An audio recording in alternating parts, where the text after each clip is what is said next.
everyone মোৰ পম্পিছ recipe চেনেললৈ সকলোকে স্বাগতম জনাইছো আৰু আজি মই বনালো লফাৰ হৈতে পকৰি আঞ্জা এই আঞ্জাখন মই আগতে এবাৰ খাইছিলো আৰু খাই খুবেই ভাল লাগিছিলে ভাবিলো আজি ৰেচিপিটো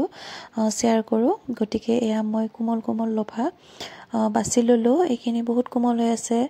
আৰু এইখিনি মই ধুই এতিয়া কাটি লম অলপ দীঘল দীঘলকৈ যেহেতু লফাখিনি বহুত দীঘল দীঘল হৈ আছে গটিকে ইমান সৰুকৈ নাকাটো অলপ ডাঙৰ ডাঙৰকৈ কাটি লম এয়া মই এইখিনি কাটি ললো এইখিনি ঘৰৰে লফা হয় আগৰ লফাবিলাক খাই শেষে হ'ল আৰু সেইভাবে হোৱাৰ বাবে আকৌ নতুনকৈ ৰুইছে মানে এইখিনি সেইভাবে কোমল হৈ আছে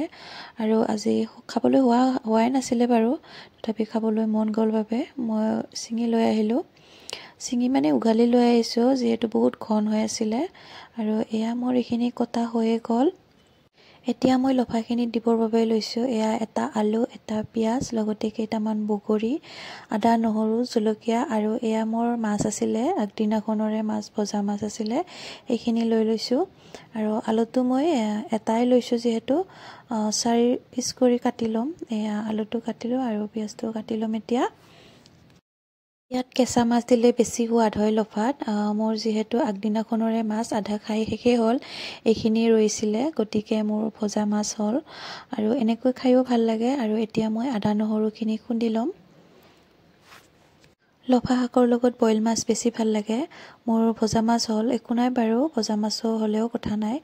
আৰু এয়া মোৰ আদা নহৰুখিনি খুন্দা হৈ গ'ল আৰু কেৰাহীখন পাতি দিলো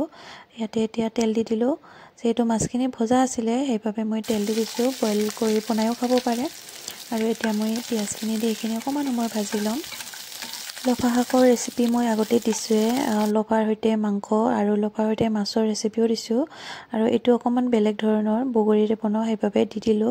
আৰু এয়া মই তেলতে হালধিখিনি দি দিলো আৰু আলু কেইডোখৰ আগতীয়াকৈ দিছো এইখিনি অকমান ভাজি ল'ব লাগিব এয়া আলুখিনি অলপমান সময় ভাজি লম আলুখিনি ভজা হোৱাৰ পাছত এয়া মই এতিয়া দি দিম লফা শাকখিনি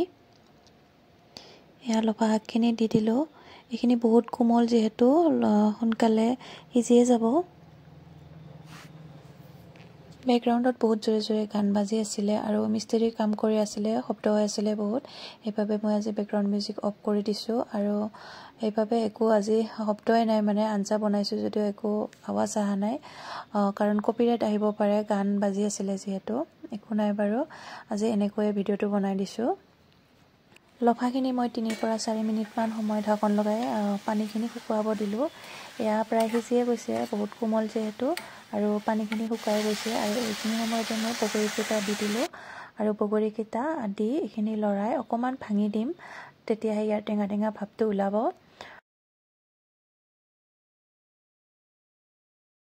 এতিয়া মই 1 মিনিট মান সময় লৰাই লৈ ইয়াতে পানী দি দিম আঞ্জাৰ বাবে এয়া গৰম পানী দি দিলো আৰু পানীখিনি দিয়াৰ পাছত মই এইখিনি ঢাকন লগাই অলপ সময় সিজিবলৈ দিম মানে উতল অহালৈ এয়া উতল আহি গৈছে আৰু এইখিনি সময়তে আদা নহৰু জলকীয়াৰ পেষ্টখিনি ইয়াতে দি দিম এইখিনি দিয়াৰ পাছতে এতিয়া মই ইয়াতে সোৱাদ অনুযায়ী নিমখ দি দিম এয়া নিমখখিনি দিলো আৰু এতিয়া ভাজি লোৱা মাছ কেইপিচ দিম মাছ মানে এপিছে আছিল আৰু মাথা দুফাল আছিল এইখিনিয়ে দি দিছো আৰু এইখিনি দিয়াৰ পাছত এতিয়া মই ঢাকন লগাই প্ৰায় 10 পৰা 15 মিনিট সময় সিজিবলৈ দিম এয়া 10 মিনিট মান সময় সিজাৰ পাছত আলুখিনি সিজিয়ে গৈছে আৰু 2 পিচ মান আলু মই ইয়াতে ভাঙি দিম এয়া মই আলু 2 পিচ ভাঙি দিলো আৰু এইখিনি 5 মিনিট মান পাছত হৈয়ে যাব এয়া আঞ্জাখন প্ৰায় হৈয়ে আহিছে আৰু অলপমান ডাঠ হৈ আহিছে আৰু এতিয়া মই ইয়াতে ধনিয়া পাত দি দিলো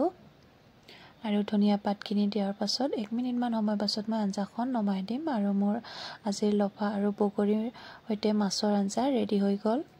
আপোনালোকে এবাৰ এনেদৰে বনাই খাব খুবেই ভাল লাগে লফাৰ হৈতে বগৰী আৰু মাছৰ আঞ্জা আৰু মোৰ আজি ৰেচিপিটো চাই কেনেকুৱা পালে জনাব ভাল লাগিলে লাইক কমেন্ট শেয়াৰ কৰিব